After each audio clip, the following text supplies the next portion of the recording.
চুল ঘন এবং লম্বা করতে যে কোনো তেলের ভিতরে একটি দোয়া 121 বার পাঠ করে ব্যবহার করুন, ইনশাল্লাহ আপনার চুল ঘন এবং লম্বা হয়ে যাবে। প্রিয় ভাই এবং প্রিয় বোনেরা, আমার অনেক ভাইয়েরা আছেন যারা বাবরি রেখেছেন, কিন্তু তাদের চুলের ভিতরে অনেক সমস্যা দেখা দেয়। মাথায় খুকশি হয়ে যায়, দেখা যায় মাথার চুল পড়ে যায়, মাথার চুল ফ্যাকাশে হয়ে যায়, এরকম বিভিন্ন সমস্যা রয়েছে। এবং আমার অনেক বোনেরাও আছেন যাদের চুল একটা সময় অনেক সুন্দর ছিল, অনেক বড় ছিল, কিন্তু হঠাৎ করে তার চুল পড়ে যায়, তার চুল পাতলা হয়ে যায়, মাথার ভিতরে অনেক খুশি হয়ে যায়, এবং চুল পড়তে পড়তে একটা সময় মাথার চুল একদম পাতলা হয়ে যায়। এরকম অনেকের অনেক সমস্যা রয়েছে। এবং এই চুল সুন্দর রাখার জন্য অনেকে অনেক তেল ইউজ করে এবং অনেকে অনেক মেডিসিনও ইউজ করে। মনে রাখবেন, এই মেডিসিন আপনার চুলকে ঘন এবং লম্বা করতে পারবে না, আপনার চুলের গোড়া শক্ত করতে পারবে না, বরং আপনার চুল আরও বেশি বেশি পড়ে যাবে।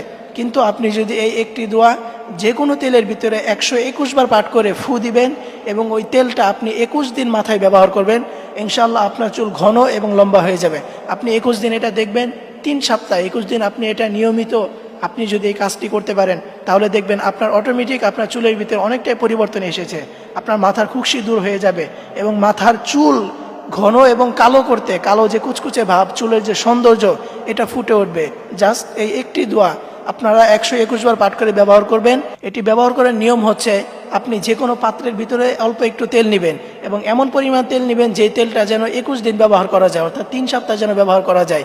এরপরে আপনি এই তেলের ভিতরে এই দোয়াটা পাঠ করবেন, কুল হুয়া লিল্লাযীনা আমানু হুদাও ওয়া শিফা। আমি আবারও বলছি, সেই দোয়াটি হচ্ছে কুল হুয়া লিল্লাযীনা আমানু হুদাও ওয়া শিফা। আপনারা এই দোয়াটি হাতে গুনে গুনে 121 বার পাঠ করবেন। এরপরে আপনারা ওই তেলের ভিতরে ফু দিবেন। এরপরে আপনারা 21 দিন এটা ব্যবহার করবেন। ইনশাআল্লাহ আপনারা যদি এটা ইয়াকিন রেখে, বিশ্বাস রেখে আপনারা যদি এই কাজটি করতে পারেন, ইনশাআল্লাহ আপনার চুল ঘন এবং লম্বা হয়ে যাবে এবং আপনার মাথার খুশকি দূর হয়ে যাবে, আপনার চুলের যে ফ্যাকাশে ভাব এটা দূর হয়ে যাবে এবং আপনার চুলের সৌন্দর্য এটা ফুটে উঠবে এবং মা বোনদের চুল লম্বা হবে এবং মাথার চুল ঘন হবে।